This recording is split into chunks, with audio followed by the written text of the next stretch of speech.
Give me a test 1, 2, 3. 1, 2, 3, 3, 2, 1. All right, I think we're ready to go. Tell me that joke. All right, so this part of the true story Okay. from when I was little, but it was a dad joke as well. Okay.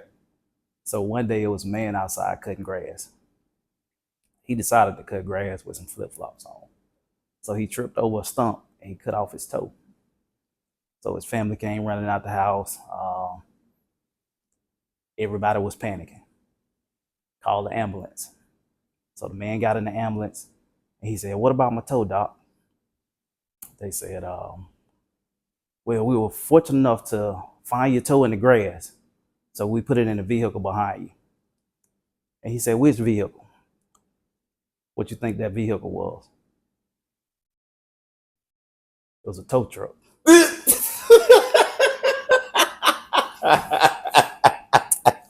That is a good one. You passed you passed the joke test in flying colors, Okay, sir. okay. That was my dad joke. Now you got to tell me what part of that was real. You said that something actually happened. When I was a kid, I was at home one day in the summer and my neighbor on the corner cut his toe off with the lawnmower. Oh, wow. Yeah. And you remember back then when all the kids used to get chicken pox? Yeah. I was at home because I had chicken pox. Oh, And wow. none of the kids saw it but me. Now, that is a perfect setup to where I want to start.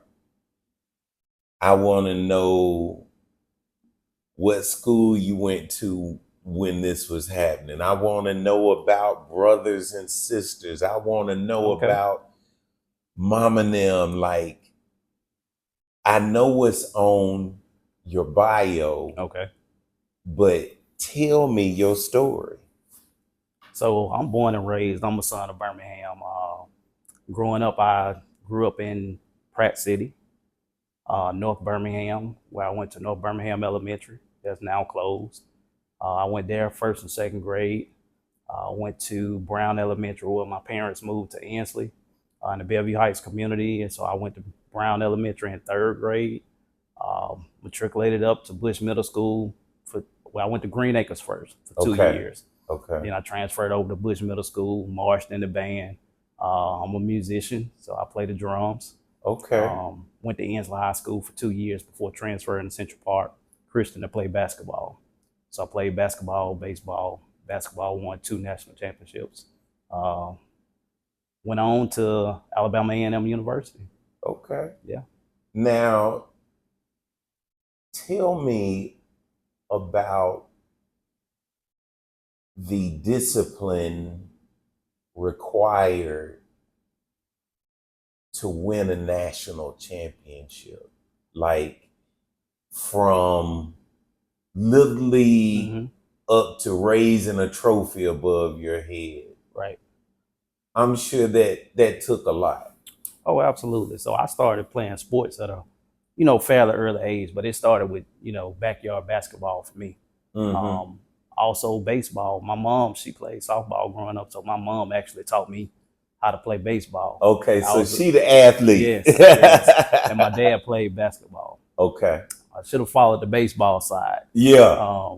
You still be playing. Yeah, I still be playing. I'll be retired by now, but it would have lasted a little bit longer because Right. I'm a pretty short fella. Yeah. So played basketball growing up in middle school, and just that drive and that discipline that my dad instilled in me. He was the type, you're going to shoot 100 free throws and put up 300 three-pointers before we leave the YMCA. He was that type. But in those moments, he was able to teach life lessons. So just that discipline, those life lessons, teaching you to just give it all. Did you love it the whole time, or did you hate basketball along the way? I mean, I love the game. Yeah, don't get me wrong, yeah. I love the game, but you don't realize how important those lessons are. You hate the practice, everything that comes along with it. But when you see the fruits of your labor, when you raise that trophy and cut down the nets, that's when you know it's real. Yeah. And I don't want to say that, I won 2 national championships, but I also lost my senior year. Wow. So let me ask you, did you start the whole time? Like Did you come off the bench? Like, where were you on your teams along the way? So when I played for Ensler High School, I played the B team, and I started. Okay. So I played AAU basketball as well. Okay. So my parents, they were big on grades, and I got into the point where I was smelling myself like the normal kid, so my grades started failing. My sponsor for AAU reached out to my parents like, "How was his grades?" And they had to be real and was like, they're not where they need to be. I had maybe all C's under D at that time. Yeah. But I knew I could do much better. And they gave a few opportunities, and my mom was like, she just came in the room, was like, "Hey, son, I know y'all playing JO last week."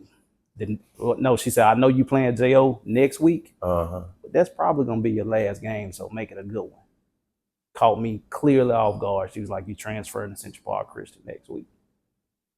When I say I cried like a baby, a 10th grader, I'm crying because my heart is at Ensler High School. Your friends. Yes, my friends. All your energy. Everything, yeah.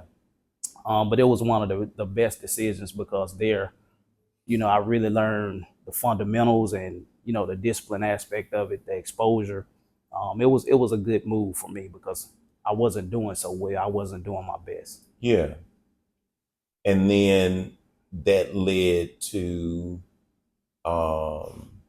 you going to school where? Right. I went to Central Park Christian. That's when I No, I'm transferred. saying for college. So once I graduated Central Park Christian, I went to Alabama A&M.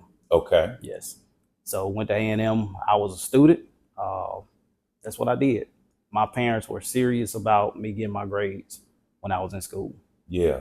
Players Kappa Alpha Psi Fraternity Incorporated. All right. Now let's take a time out right there. Okay. A lot of people have been on the podcast and they always go throw something up or allude to something. But what role did joining a fraternity play in your life matriculation? Right. What part did it play in you being the man that you are? So I would have to go back to, as I stated, I was a musician, so I played the drums in church as well. And I remember one of the youth pastors directly by the name of Andy Ragland. He went off to college. I seen when he was a drum major at JO High School. He went off to college. And to this day, he probably don't know the impact that he had because we always watched him. He was just a great stand-up guy.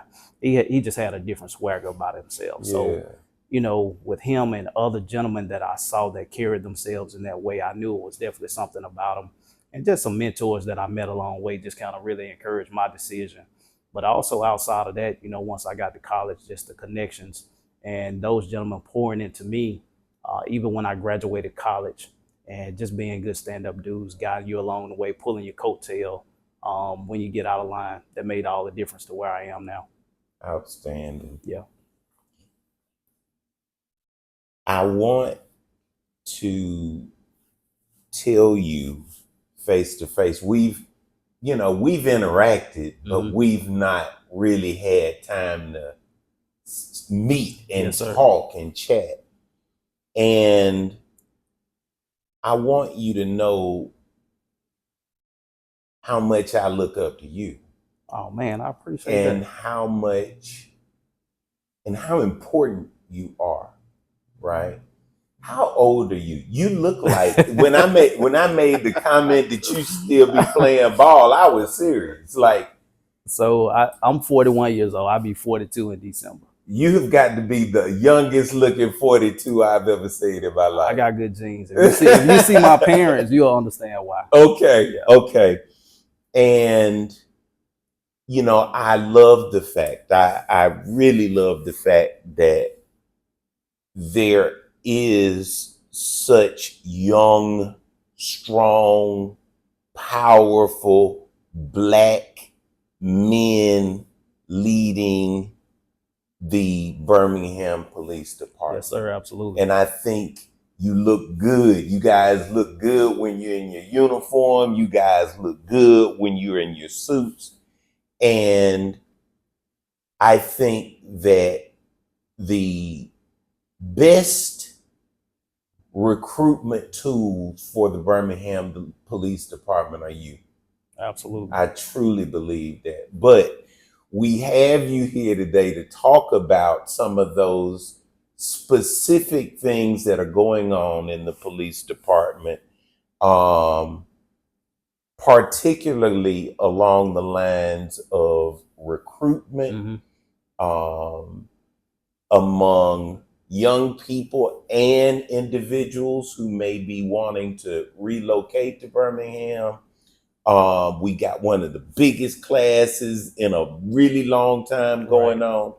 So, now that you've piqued my curiosity in telling your story, tell us why you're here. So I'm here to get the word out. My biggest goal is just being intentional, letting people know everything we had to offer with BPD. Because one thing that I found stepping into the seat is a lot of people just don't have the information. They don't know. Right. They don't know what the starting salary is. They don't know what a career in law enforcement look like. If you don't know a police officer, what you don't know, you don't know. Mm-hmm. So we want to make sure that our community members are informed and that they know where to get more information from. Okay. Yeah. So start from the top. All right. So Birmingham Police Department, for one, I always say we're the largest department in the state of Alabama. So what that mean? And I have to go back to when I started in law enforcement almost 20 years ago. I started with State Partners in Parole, which is a great organization. That organization is a great organization.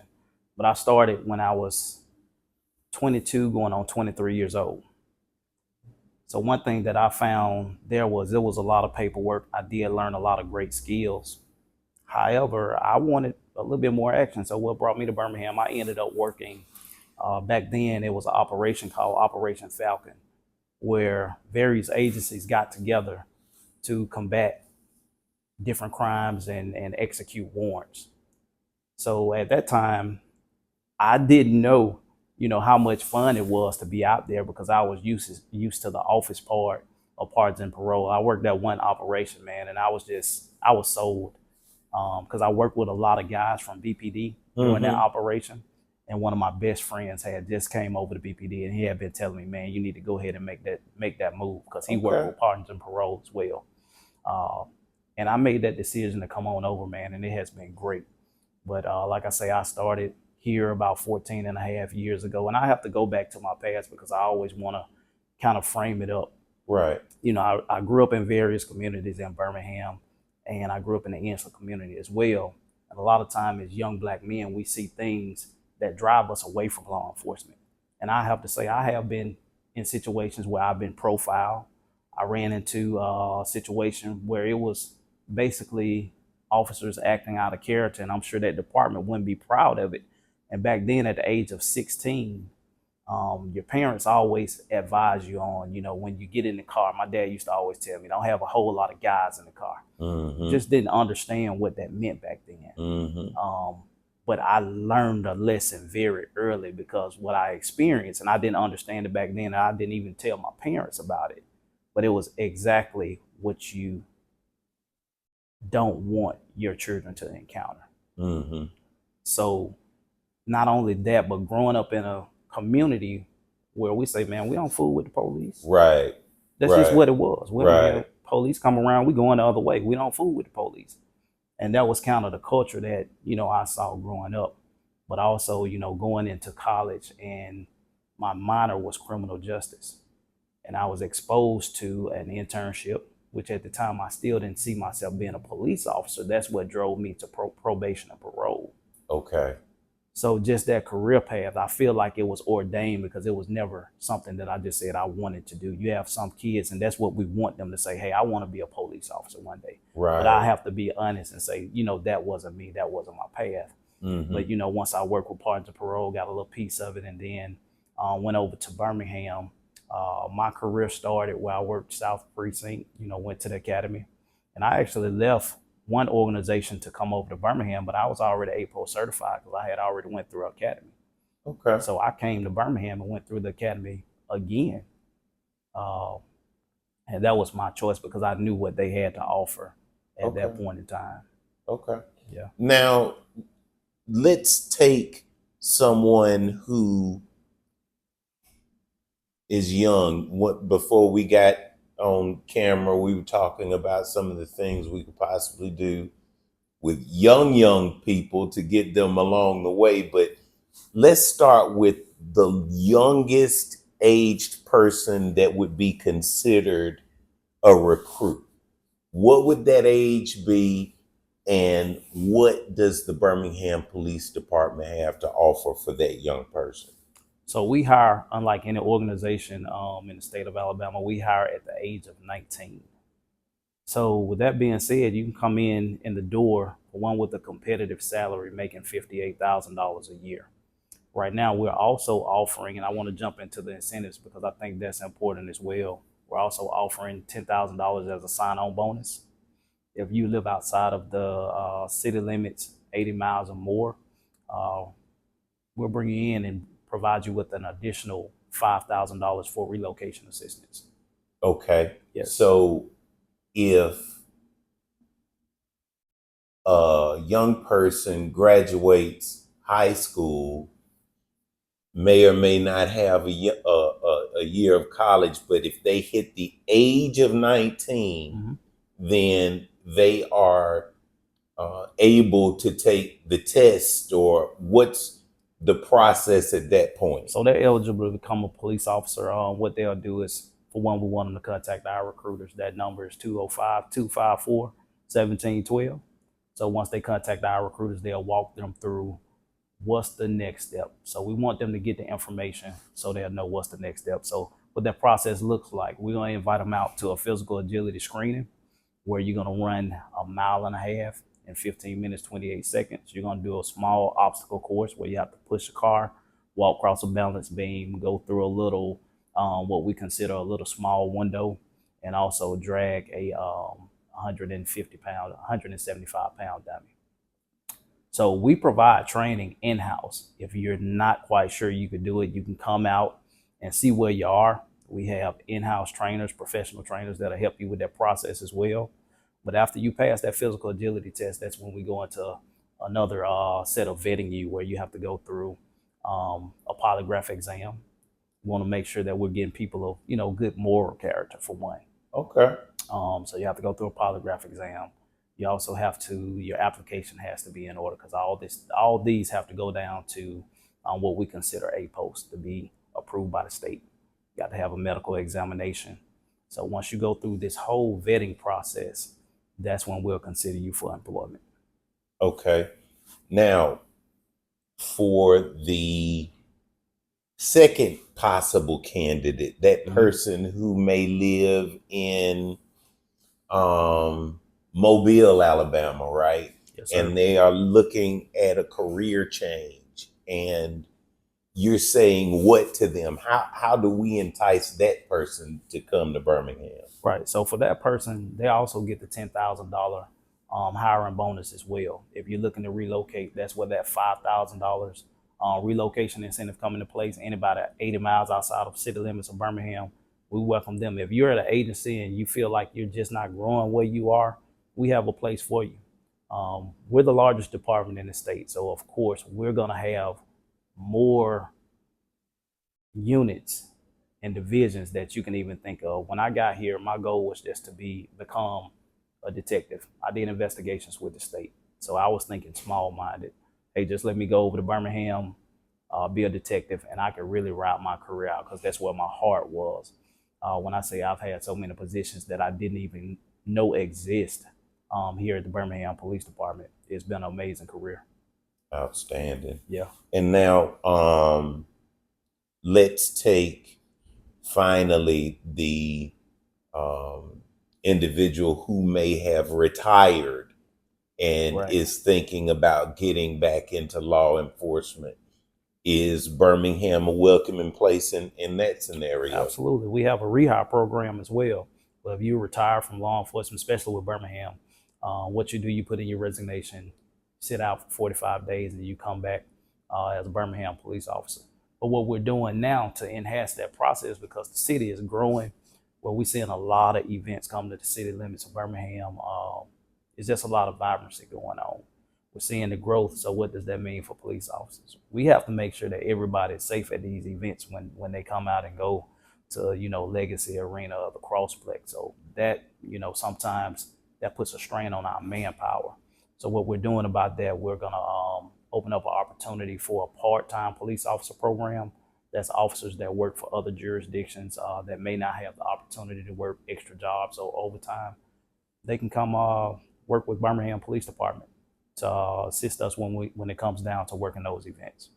That's outstanding. Yeah, whether it's a run or working over at Crossplex or Legacy Arena for these events, we welcome them.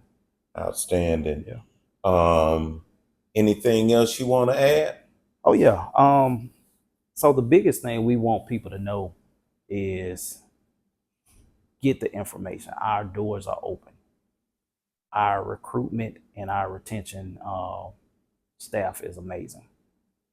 So whether you want to come in, just pop up at the academy, or you want to give us a call, our doors are open. Come in, see what a career in law enforcement looks like. Also, another big thing that was a huge lift for BPD was we now have a take-home vehicle program.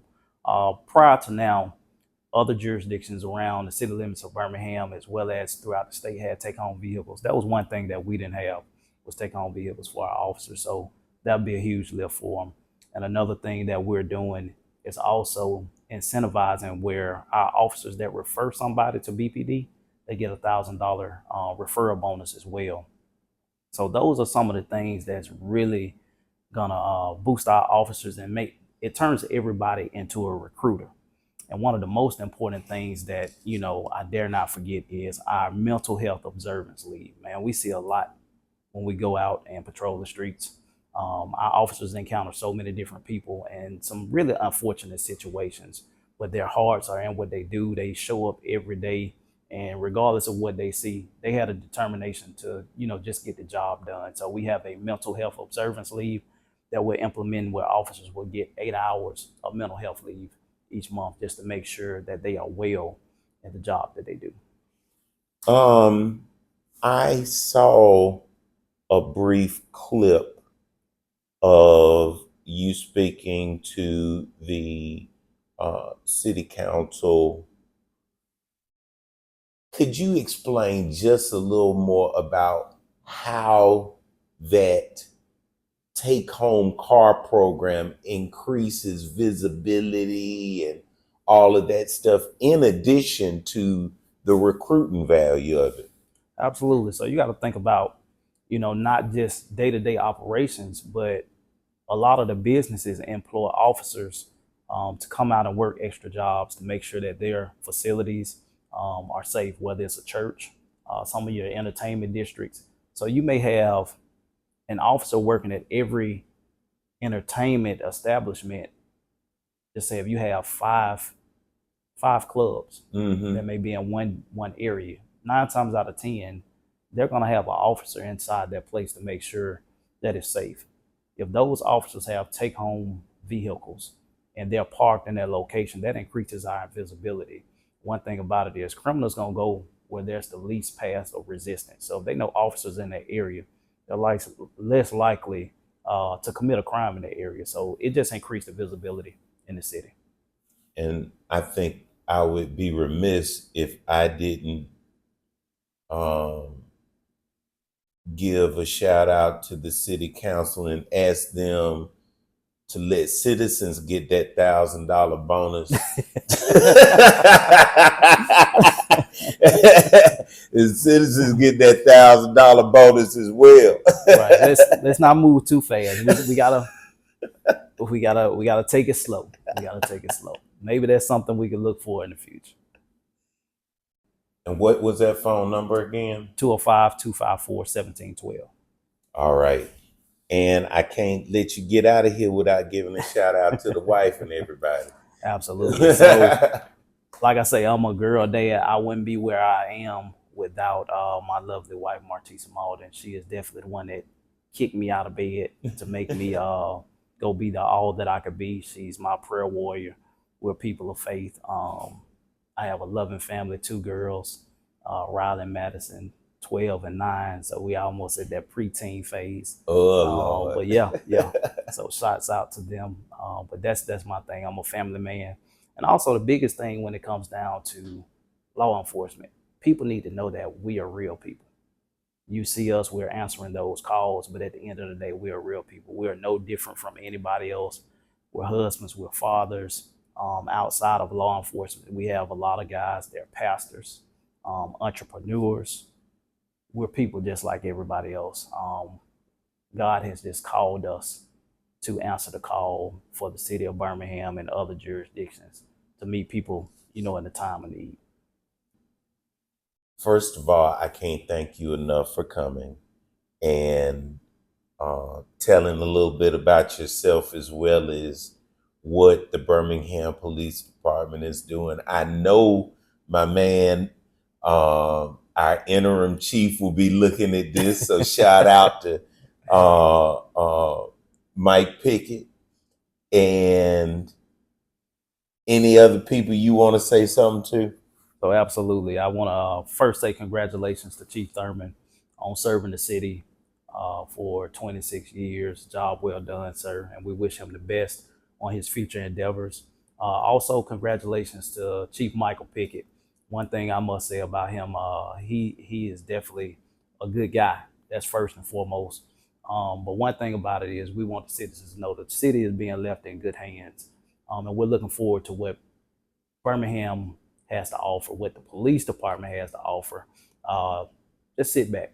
We're going to be all right. We're going to be good. And I also want to shout out, not last but least, and most important, Mayor Randall Wood. And we really want to send our shout out to him in appreciation for supporting what we're doing with the $15.8 million incentive, as well as the Birmingham City Council. We really appreciate it.